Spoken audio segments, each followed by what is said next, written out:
ሰላም ጤና ይስጥልን ውድ የቻናላችን ተከታታዮች ፕሮግራማችን ቤተሰቦች ይህ አብዲራዋ ቲዩብ ነው።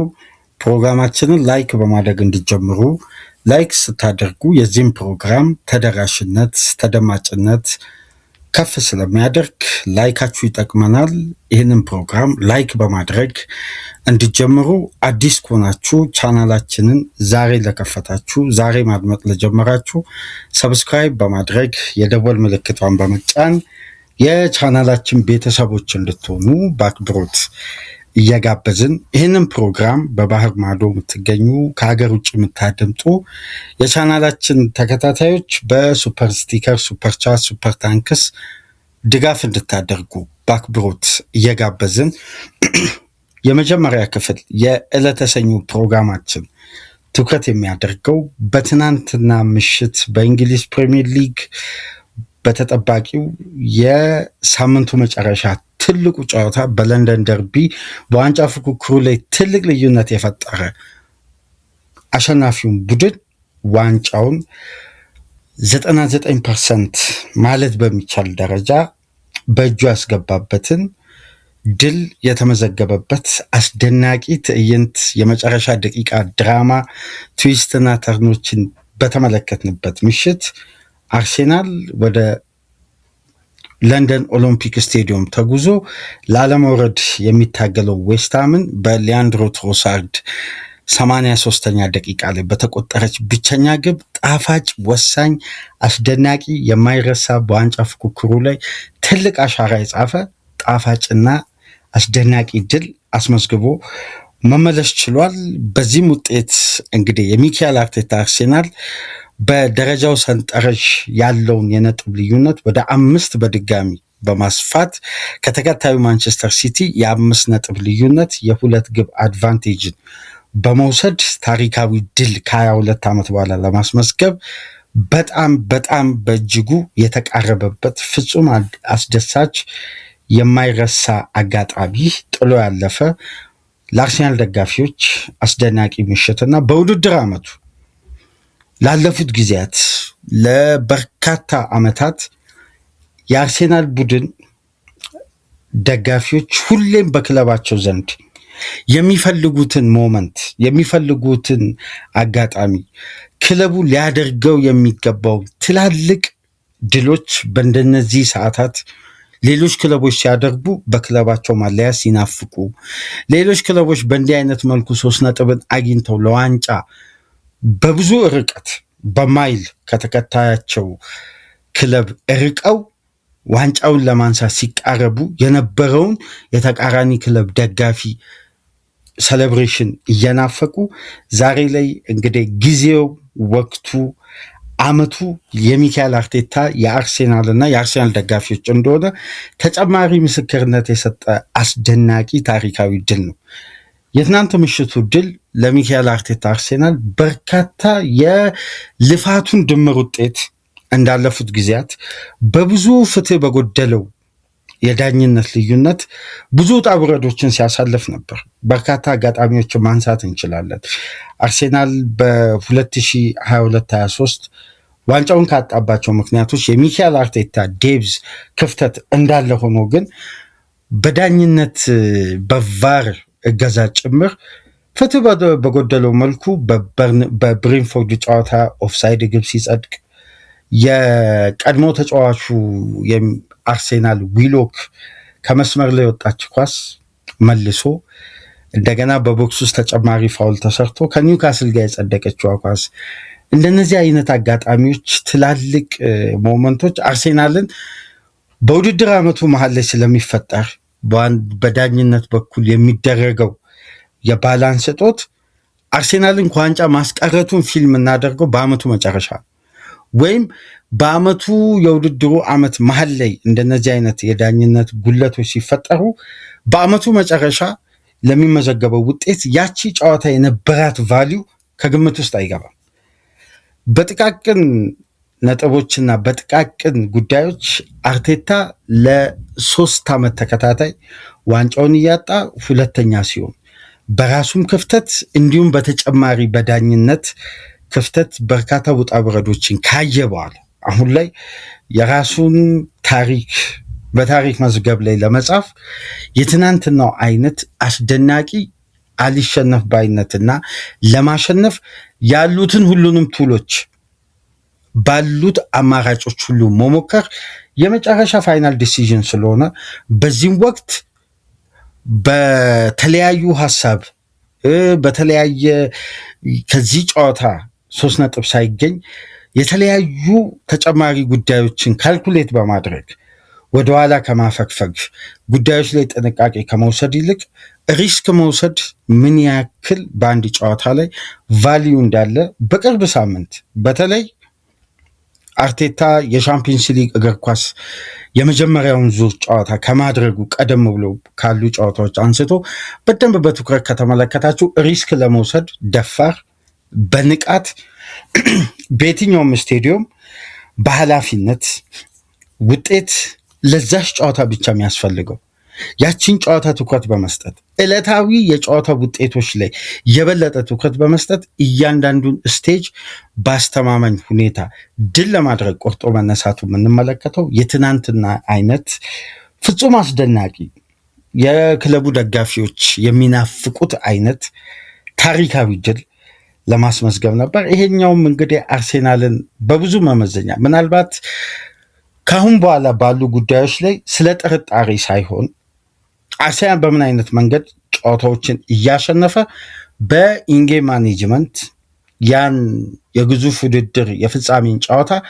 ታሳቢ ያደረገ አሁን የቤት ስራው አልተጠናቀቀም ብለው የሚያስቡ ሊኖሩ ይችላሉ።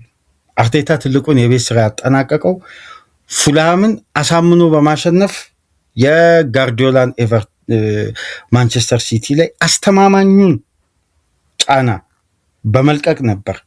ኤቨርተን ያንን ጨዋታ ትዊስት እንዲያደርግ የአርሴናል ኢነርጂ የተለየ የሳይኮሎጂካል ፕሬዥር እንደነበረው ሲቲ ላይ ያስተውለናል። በድጋሚ ሲቲ ቀደም ብሎ መጫወቱን ተከትሎ የዛሬው ጨዋታ በእጅጉ ተጠብቆ ነበር። ምክንያቱም ዌስትሃም ላለመውረድ የሚደረግ ጥረት ስለነበር ለአርሴናል በቀላሉ እጅ አይሰጥም ተብሎ ተጠብቆ ነበር።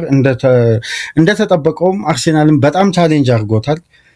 ነገር ግን አርቴታ በአስፈላጊው ሰዓት እያንዳንዱ ውሳኔዎቹ ሁሉ በቀጥታ በቡድኑ አስፈላጊ 3 ነጥብ ላይ ቀጥተኛ ተጽዕኖ ስለነበረው ለ3 ነጥብ የተደረገ ባለሙሉ የጨዋታ ክፍለ ጊዜ ንቃት፣ ፍላጎት፣ አእምሯዊ ዝግጁነት፣ ከጫና መውጣት ክለቡ በባህሪው ጨዋታን ለማሸነፍ የሚመርጥበት የጨዋታ ክፍለ ጊዜ ጭምር አልፎበት የሚያስገርማችሁ እኮ ሊያንድሮ ትሮሳርድ ያስቆጠረበት ደቂቃ አርሴናል ጨዋታን 1-0 ሲያሸንፍ በእነዚህ ደቂቃ ውስጥ አስቆጥሮ ከ1 ዓመት በፊት ነበር።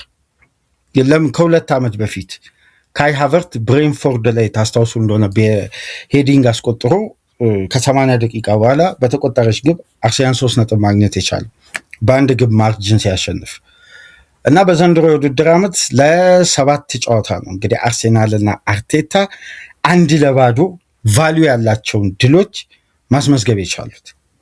የዋንጫ ቡድን 5 ወይ 6 አይደለም ያስቆጠረው፣ በወሳኝ ምዕራፍ ላይ 3 ነጥቧን ነው ታርጌት የሚያደርገው።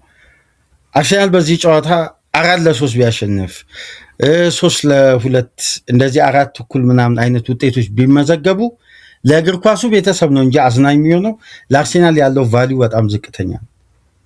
ግን አንዳንዴ በእንደነዚህ አይነት ሰዓታት የሚመዘገቡ ድሎች በውድድር ዓመቱ መጨረሻ ማብቂያ ላይ ስለሚኖረው ስኬት ያለው አቅም በጣም ፍጹም አስደናቂ።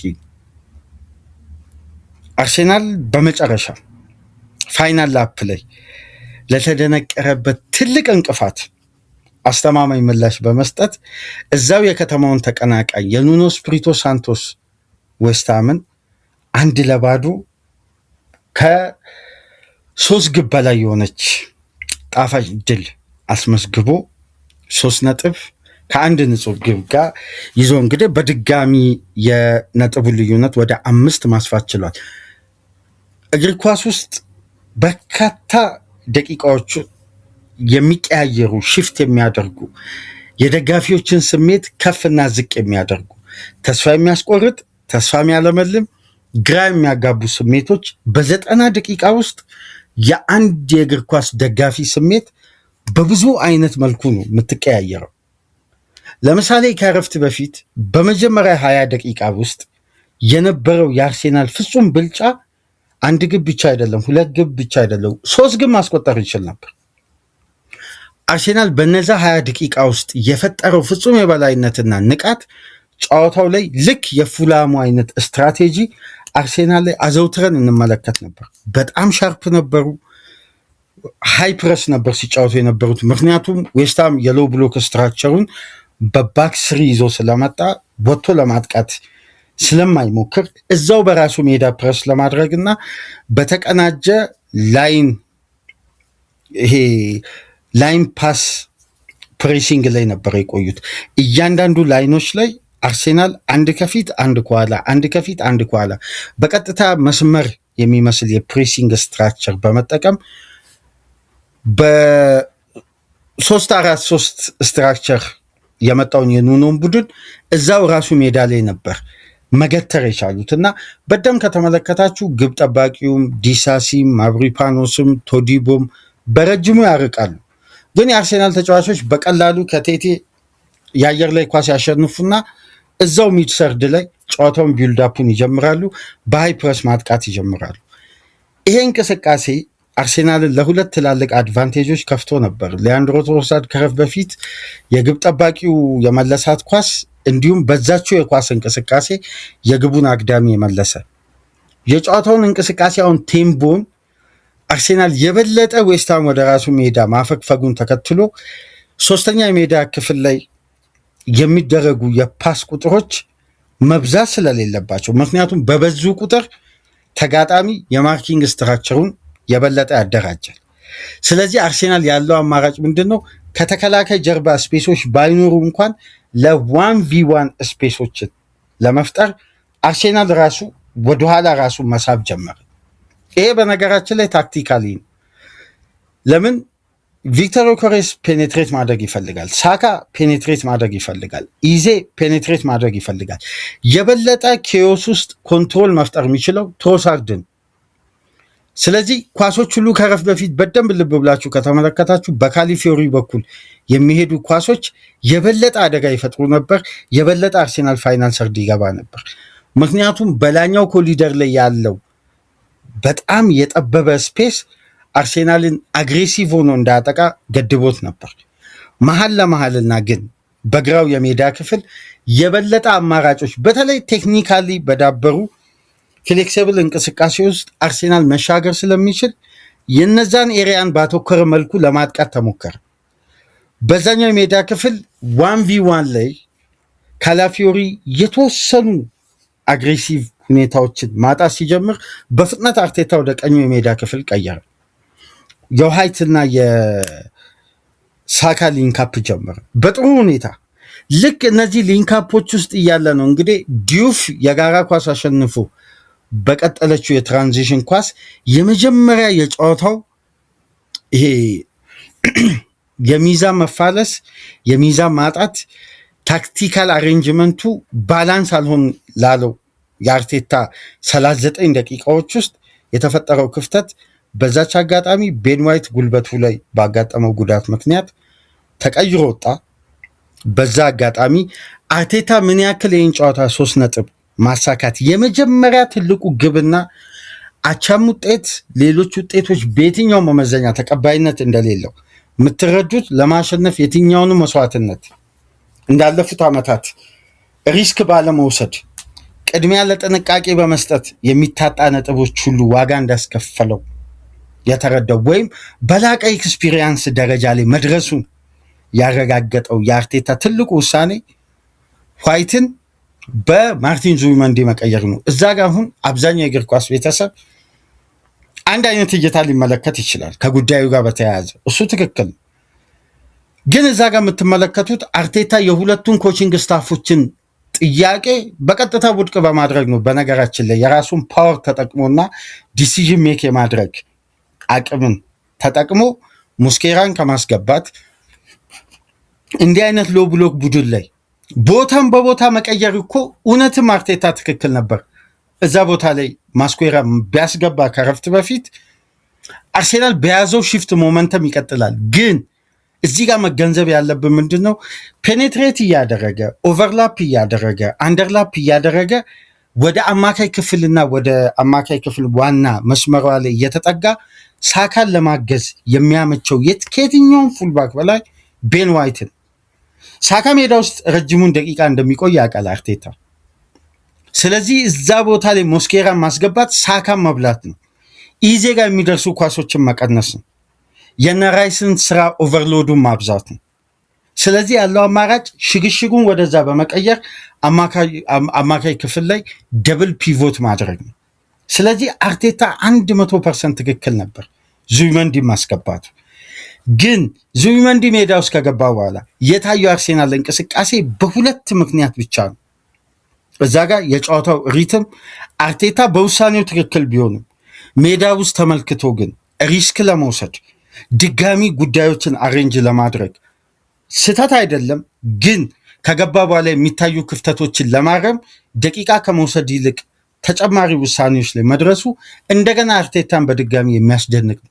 የትኛውም ውሳኔ በነገራችን ላይ ትናንትና ለአርቴታ ቆሞ ያላጨበጨበ የእግር ኳስ ተመልካች በየትኛው መመዘኛ በዘንድሮ የውድድር ዓመት ለየትኛው ታክቲካል ሽፍት ላደረገ አሰልጣኝ ሊጨበጨብ ይችላል? ትናንትና ለአርቴታ ያልተጨበጨበ። ምክንያቱም ውሳኔዎቹ ሁሉ ታርጌት ያደረጉ 3 ነጥብን ማጥቃትን ነው።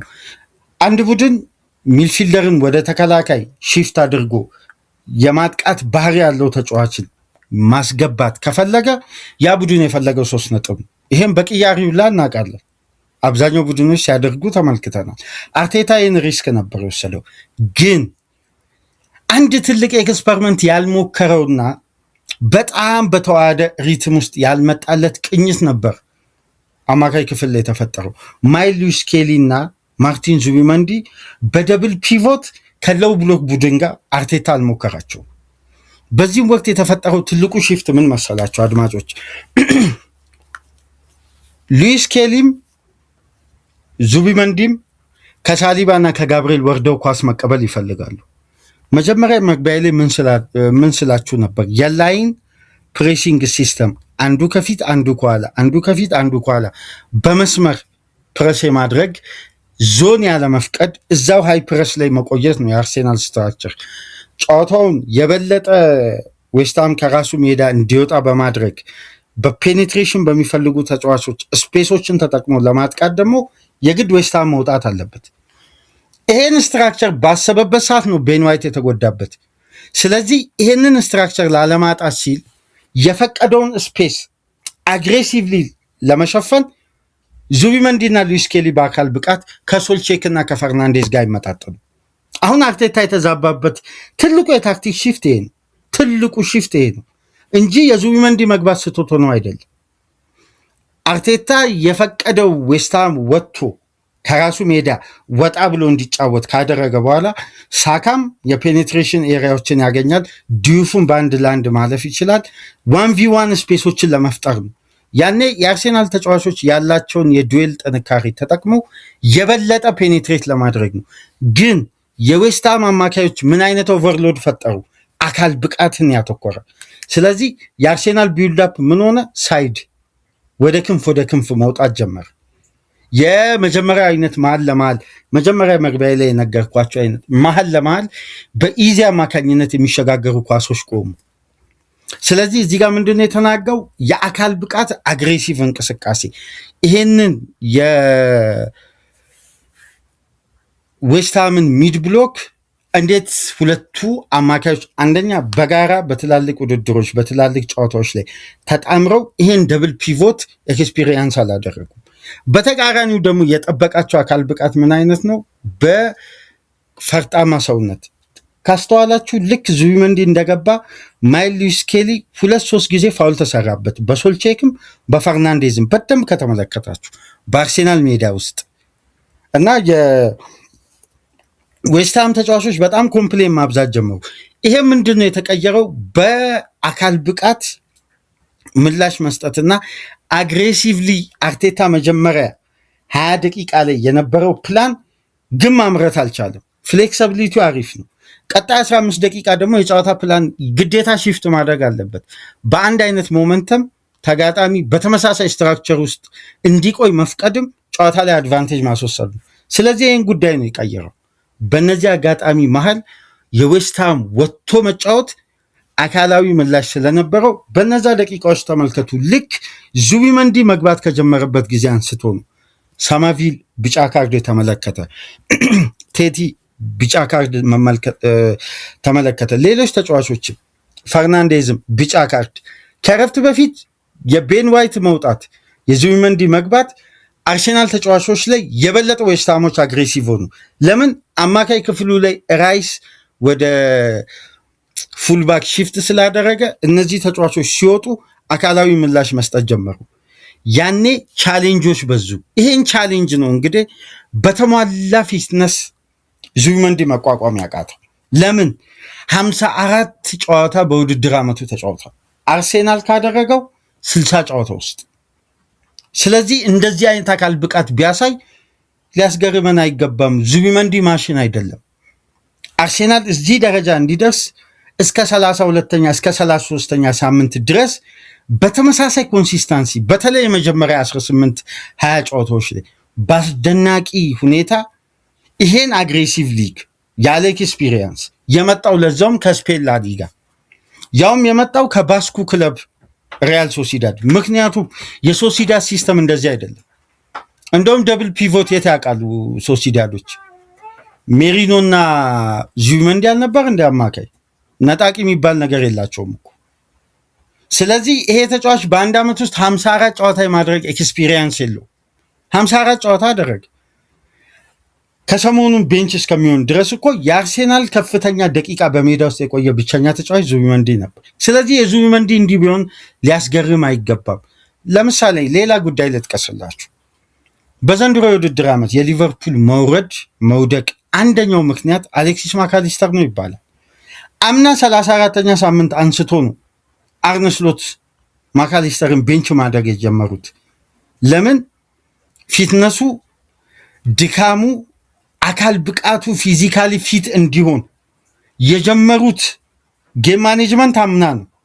እስከ ዘንድሮ ድረስ ሊስተካከል አልቻለም። ኦቨርሎዱ ቀላል የሚባል አይደለም። በየ3 ቀናት ልዩነት ከሳምንት ሳምንት በተመሳሳይ ኢንቴንሲቲ እንደ አርሴናል ፕረስ ማድረግ የሚፈልግ ቡድን ውስጥ ዙቢመንዲ በአስተማማኝ ኮንሲስታንሲ እያሳየ ሳምንቱን ሙሉ ሲቆይ ምን አይነት አስደናቂ ብቃቱን ስንመለከት እንደነበር ይህን ተጫዋች በዘንድሮ የውድድር ዓመት ፍጹም አስደናቂ ሆኖ ነበር መቆየት የቻለው እና በአርሴናል ሲዝን ውስጥ የዙቢመንዲን አስተዋጽኦ በእንደነዚህ አይነት ጨዋታዎች በተፈጠሩ ክፍተቶች ምክንያት ሲሰራና ሲሰጥ የቆየውን ጉዳይ ማሳጣት አያስፈልግም። ነገር ግን ይሄን አግሬሲቭ እንቅስቃሴ አርሴናል በፈቀደው ስፔስ ዌስትሃም ተጠቅሞ የተለያዩ ቻሌንጆችን መፍጠር ጀመረ። ከነዚህም መካከል አንዱ ከረፍት በፊት አርሴናል ከሞከራቸው የካሊፊዮሪ አጋጣሚዎች፣ የትሮሳርድ አጋጣሚዎች በተቃራኒው ደግሞ ራያ ወደኋላ እያፈገፈገ የቴቲን አስደናቂ ሄዲንግ ያወጣበት መንገድም ፍጹም በጨዋታው ላይ ከተመለከትናቸው ቢግ ሞመንቶች መካከል አንዱና ዋነኛው ነበሩ እና የመጀመሪያ 45 በእንዲህ አይነት ታክቲካል ውጥረትና ትዊስት ተርን እያደረገ እየተቀያየረ እየተለዋወጠ አርሴናል የቤን ዋይት ለውጥ እስከሚመጣ ድረስ ጨዋታውን የበለጠ ዶሚኔት አድርጎ በጣም በሚታይ ደረጃ ፍጹም የበላይነት ወስዶ በግቦች አልታጀበም።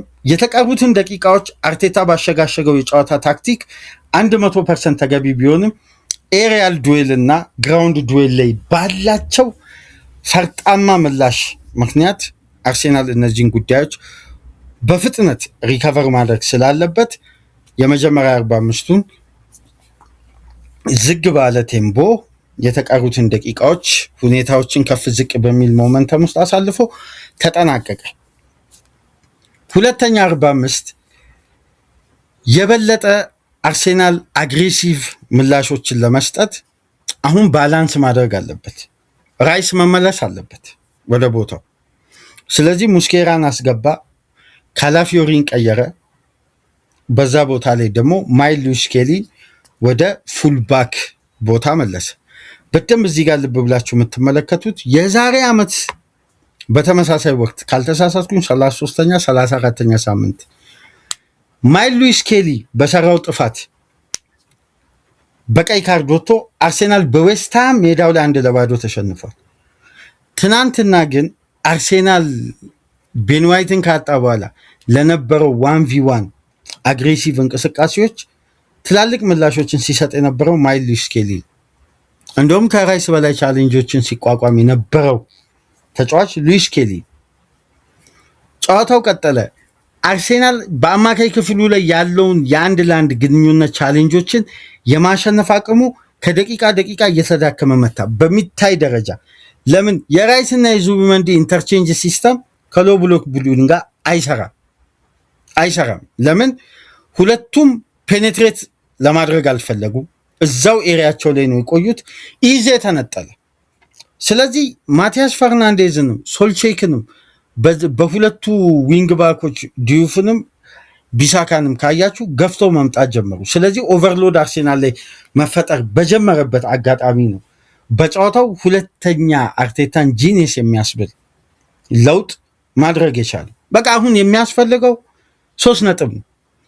ተጨማሪ ሌላ የታክቲክ መዘበራረቅ ውስጥ ከመግባቱ በፊት አርቴታ በቀጥታ ያደረገው ውሳኔ 100% ሊያስመዘግነው የሚገባ ቀጥተኛ ውሳኔ ነው የወሰነው፣ ያስገባውን ተጫዋች ማውጣት። ምክንያቱም ሚዛኑ እየተናጋበት ነው የመጣው። ማች ፊትነሱ አስተማማኝ አይደለም። የበለጠ ማች ፊትነሱ አስተማማኝ ያልሆነ ተጫዋች ላይ የበለጠ አግሬሲቭ ቻሌንጆች እየደረሱ የቡድኑ አማካይ ክፍል እየተበለጠ ነው በዱዌሎች ምክንያት። ስለዚህ አንድ ተጫዋች ሲቀይረው ግን አሁን አብዛኛው የእግር ኳስ ቤተሰብ የኦዲጋርድ መግባት ምን ያክል ጨዋታውን እንደቀየረው የምትመለከቱት ግቧ ላይ በቀጥታ ተሳትፎ ወይም አሲስት ስላደረገ አይደለም። ልክ ዙቢመንዲ ሲወጣ በደም ከተመለከታችሁ ሉዊስ ስኬሊ ኢንቨርትድ ፉልባክ ማድረግ ጀመረ። ከዛን የኢዜ ቦታ ላይ አይደለም በቀጥታ ሄዶ ኦዲጋርድ የገባው በዚህ በቀኙ የሜዳ ክፍል እሱ ከሳካ ጋር ሊንክ አፕ የሚጫወትባቸው ኤሪያዎች አሉ አይደል? ወደዛ ኤሪያ ዘንብሎ ግን ዲፍረንት አንግል ሜዳ ውስጥ ያልተፈጠሩ የዌስትሃም ደካማ አንግሎች ከአማካይ ክፍል በቀጥታ ፔኔትሬት በሚደረጉ ኳሶች የሚፈጠሩ አንግሎችን ክሬት የማድረግ አቅም ነው። አሁን ይሄ እንቅስቃሴ ኦዲጋርድ ሜዳ ውስጥ የቆየው 23 ደቂቃ ነው። ከነበረው 23 ደቂቃ ቆይታ የበለጠ ደቂቃውን የአርሴናል ተጫዋቾች ሜዳ ውስጥ የቆዩ አሉ። ይሄን አንግል ክሬት ማድረግ አይችሉም። ለዚህ ነው ኦዲጋርድ ሁሌም ማይንድ የጨዋታ ብቃቱ ጨዋታን የመረዳት አቅሙን አርቴታ ሁሌ የሚያደንቀው እሱ የሚፈጥረውን አንግል የትኛውም ተጫዋች ስለማይሰጠው። የትኛውም ተጫዋች አርሴናል ስብስብ ውስጥ ማንም የማይሰጠውን አንግል ይሰጠዋል። በእነዚህ አጋጣሚዎች ነው እንግዲህ የጨዋታው ትልቁ ቢግ ሞመንት መጀመሪያ የተፈጠረው የማቲያስ ፈርናንዴዝ ኳስ ነው። ዴቪድ ራያ የጀግንነት ማሳያ ሆኖ ጀግና ሆኖ ያመሸበት አስደናቂ ቢግ ሞመንት። ምናልባት አንድ ቡድን ዋንጫ ለማሸነፍ ሲንደረደር ወይም ዋንጫ ለማሸነፍ ሲበቃ ሊኖር የሚገባው ክላስ፣ በቃ አንድ ቡድን ዋንጫ አሸንፋለሁ ሲል የራያ ብቃት የደረሰበት ኳሊቲ ደረጃ ላይ ሲደርስ የትኛውን ቡድን ዋንጫ ያሸንፋል። አምና ተመልከቱ ፒኤስጂን፣ ሊቨርፑልን በሊጉ እያንዳንዱን ቡድን ብትመለከቱ ያላቸው ግብ ጠባቂ ኳሊቲ ሊጉን እንዲያሸንፉ 100% በቀጥታም ሆነ በተዘዋዋሪ ቀጥተኛ ተጽዕኖ አላቸው። ጥሩ መከላከል ግብ ጠባቂን አይጠብቅም። በነገራችን ላይ ምርጥ ዲፌንሲቭ የተከላካይ ክፍል መኖር አይጠብቅም። አርሴናል ከ49 ጨዋታው ራያ ዘንድሮ 49 ጨዋታዎች ላይ ተሰልፏል። 27 ክሊን ሺት ሲጠብቅ ከአንድ ወር በፊት አንድ ፕሮግራም ሰርቼላችሁ ነበር። የራያ ምስል ያለበት ወደኋላ ተመልሳችሁ ተመልከቱ።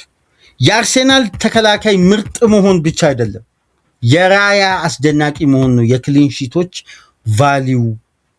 ስለ ጋብርኤልና ስለ ሳሊባ ጥምረት ብቻ ክሬዲት የሚሰጥ ከሆነ እግር ኳሳዊ አይደለም። ትላልቅ ሞመንቶችን ይሄ ግብ ጠባቂ አርሴናልን ይዞ የወጣበትን ሞመንት የተሸፈነው በክሊን ሺቶችና እነዛ ተከላካዮች በተጣመሯቸው ጨዋታዎች ምስል ነው። የራያ ኳሊቲ እስካሁን ክሬዲት አልተሰጠውም።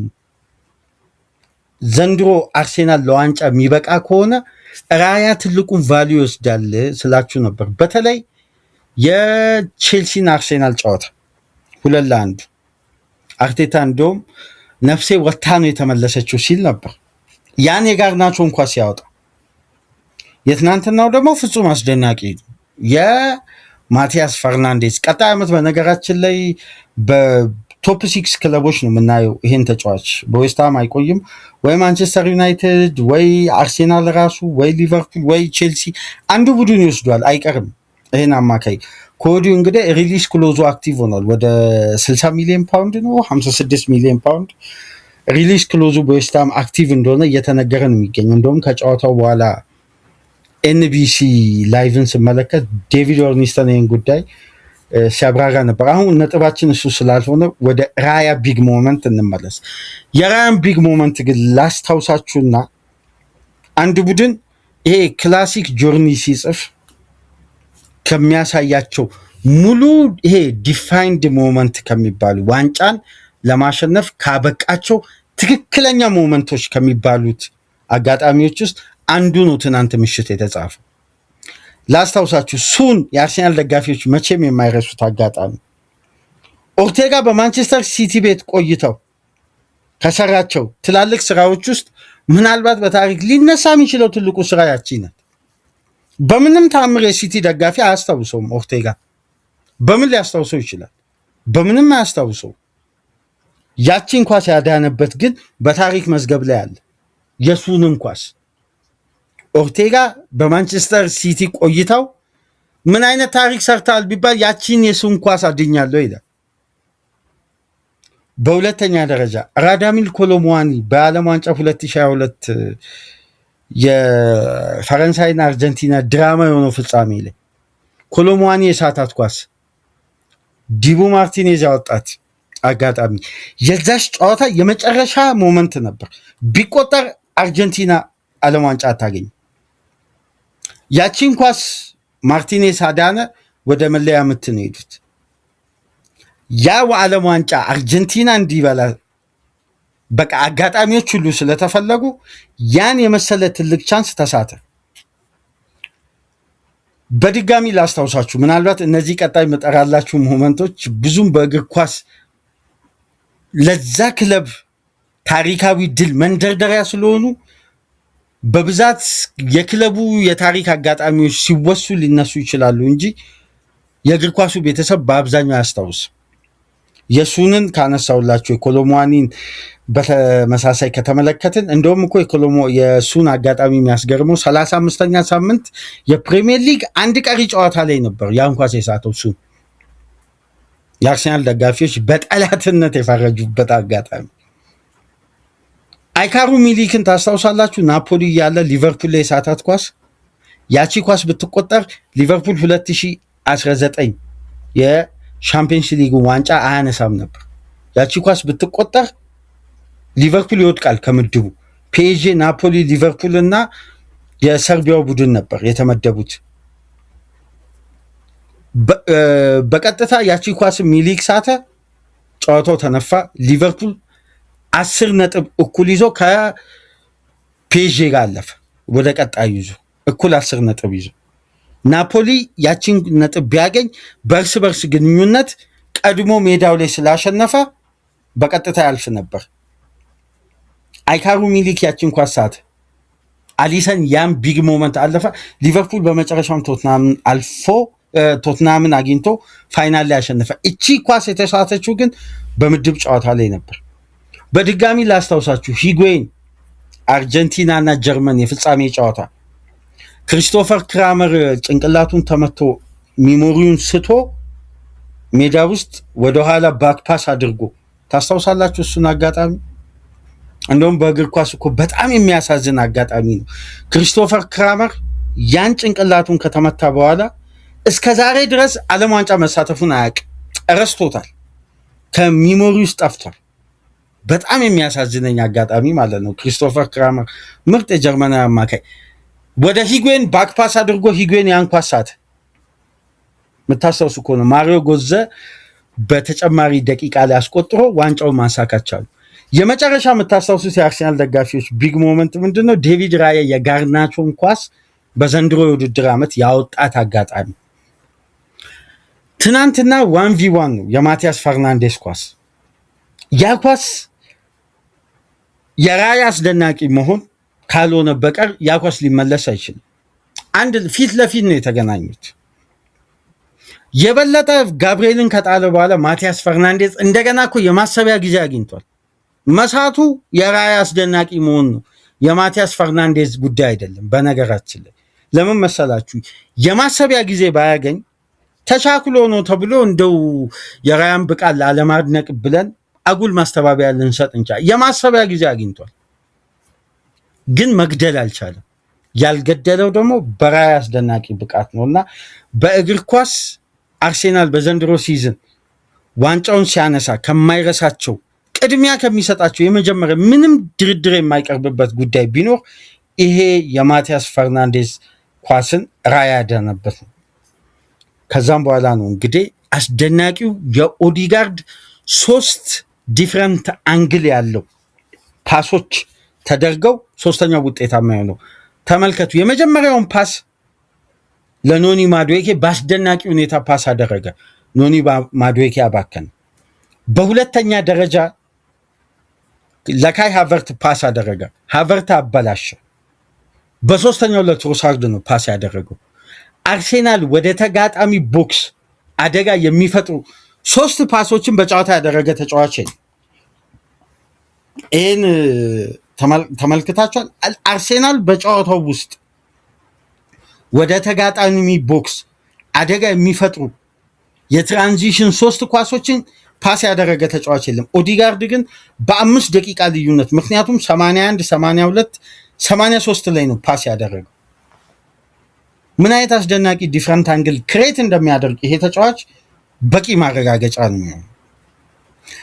ልክ ኦዲጋርድ እንደገባ አርሴናል እንዴት ነው የተወሰደበትን ሞመንተም በአንዴ ሺፍት አድርጎ ብልጫ የወሰደው? ምክንያቱም ኪዮስ ውስጥ ኮንትሮልን መፍጠር ስለሚችል ነው። ይሄን በምንድነው የሚፈጥረው? የማይታዩ አንግሎች ወይም ክሬት ለማድረግ የተሻለ ብሬን ውስጥ ያለ እውቀት የሚፈልጋቸውን ስፔሶችን እያየ እነዛ ስፔሶች ላይ መጫወት ስለሚችል እንጂ ኦዲጋርድ ባክፓስ የማድረግ ሱስ የለበትም እኮ። ለምን ባክፓስ ያደርጋል? አንግል ክሬት የማድረግ አቅም ነው። እንደውም ከጨዋታው በኋላ ምን ሲል ነበር? 3 ድምፁን ሰምቻለሁ ትሮሳርድ ፓስሚ እያለ ድምፄን ሲጠራ፣ ግን ከአንድ ተጫዋች ማርኪንግ ክፍተት አንግል እስከሚከፈትለት እየጠበቅኩ ነበር 3-4 ኳሱን እየነካው አለ። ምክንያቱም በመጀመሪያ ትሮሳርድ በጠራኝ ሰዓት ፓስ ባደርግ እንደነዛ አይነት ታይሚንጎች አይፈጠሩም ማለት በቀላሉ ይነጠቅ ነበር አለ። ተመለከታችሁ? ይሄ ነው ቪዥን ማለት እግር ኳስ ውስጥ በብሬን የሚጫወቱ ተጫዋቾች የሚያገኙት አንግል ይሄ ነው። ሊያንድሮ ትሮሳርድም በአርሴናል ቤት በዘንድሮ የውድድር ዓመት በተለይ ባጀማመሩ በከፍተኛ ሁኔታ ስናነሳ የነበረው የትሮሳርድ ኳሊቲ ምን ነበር? ሚኒንግ ያላቸውን ግቦች ነው የሚያስቆጥረው፣ ትርጉም ያላቸውን።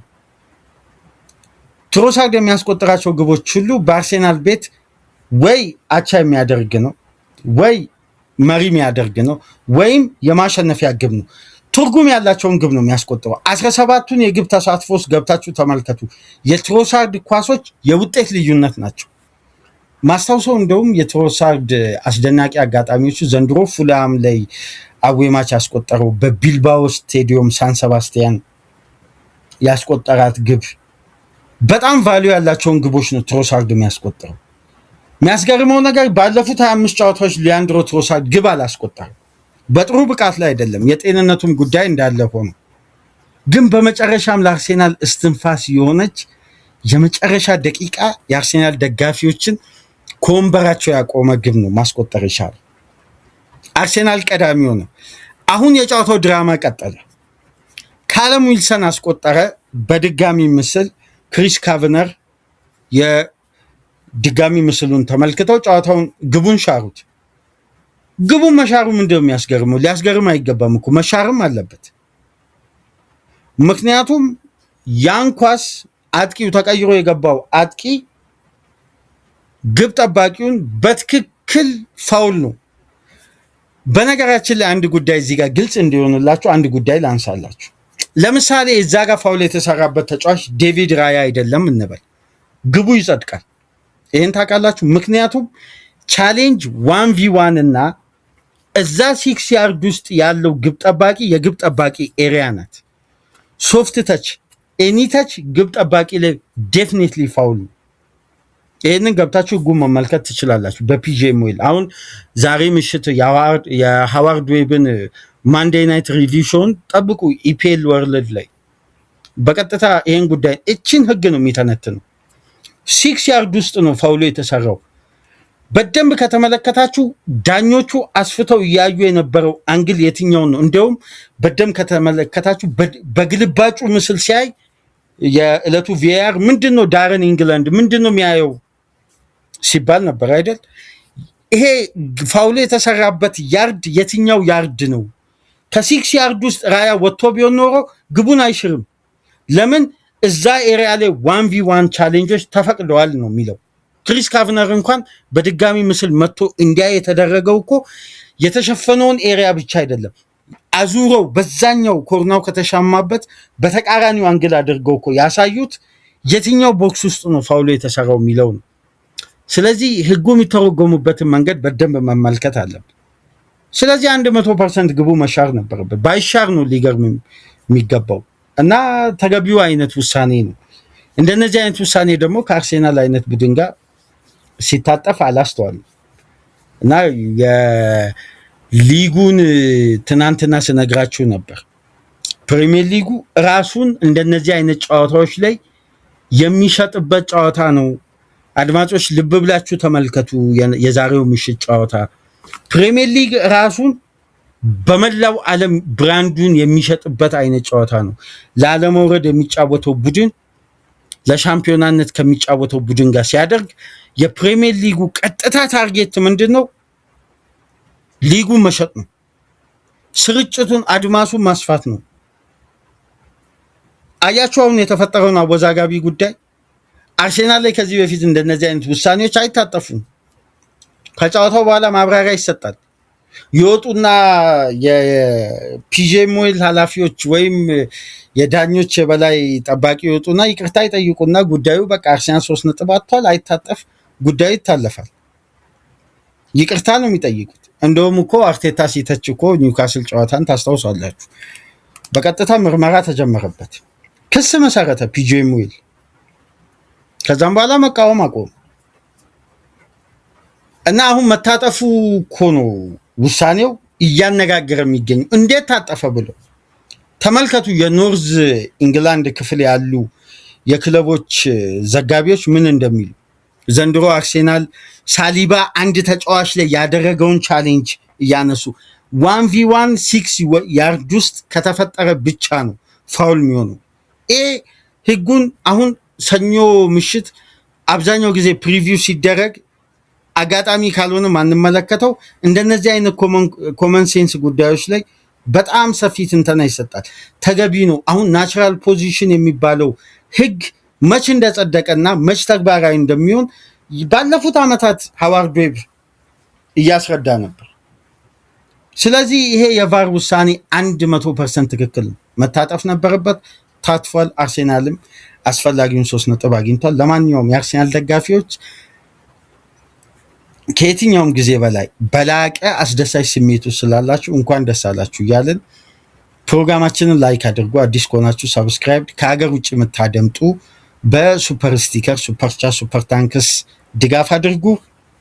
ባርሳ የላሊጋው ሻምፒዮን የሆነበትን የኤል ክላሲኮ ድል ትናንት ምሽት ማድሪድን 2-0 በማሸነፍ አሳክቷል። ሃንሲ ፊሊክ የአባታቸውን መሞት ሰምቶ ሜዳ ገብቶ ድል አድርጓል። ምን አይነት አስደናቂ የእግር ኳስ ታሪክ ነው ትናንትና ስንመለከት የነበር ነው። እዛ ደግሞ ስኮትላንድ ሊግ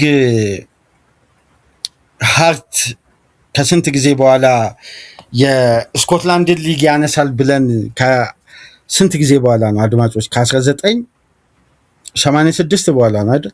ከሁለቱ ቡድኖች ውጪ ለመጀመሪያ ጊዜ ሃርት የሚባል ቡድን ሊያነሳ ነው ስንል ትናንትና በኦልድ ፍሬም ደርቢ ሴልቲክ 3-1 አሸነፈ። የነጥብ ልዩነቱ ወደ 1 ማጥበብ ቻለ። በሲዝኑ መጨረሻ ሴልቲክ እና ሃርት ይገናኛል ሴልቲክ ሜዳ ላይ። ምን አይነት አስደናቂ ጆርኒ ነበር በእግር ኳስ ትናንት ስንመለከት የነበረው። ለማንኛውም በባርሳ ሻምፒዮን መሆን በስፔን ላሊጋ የባርሳ ሻምፒዮናነትን በተመለከተ ከዚህ ፕሮግራም በመቀጠል ይዘንላችሁ እንመጣለን። የአርሰናል ደጋፊዎች በድጋሚ እንኳን ደስ አላችሁ እያለን ከኛ ጋር ቆይታ ስላደረጋችሁ ከልብ እናመሰግናለን። ሌሎቻችሁም ተደራሽነታችንን ከፍ አድርጉ። መልካም የስራ ቀን እንዲሆን ተመኘን። ሰላም ቆዩ።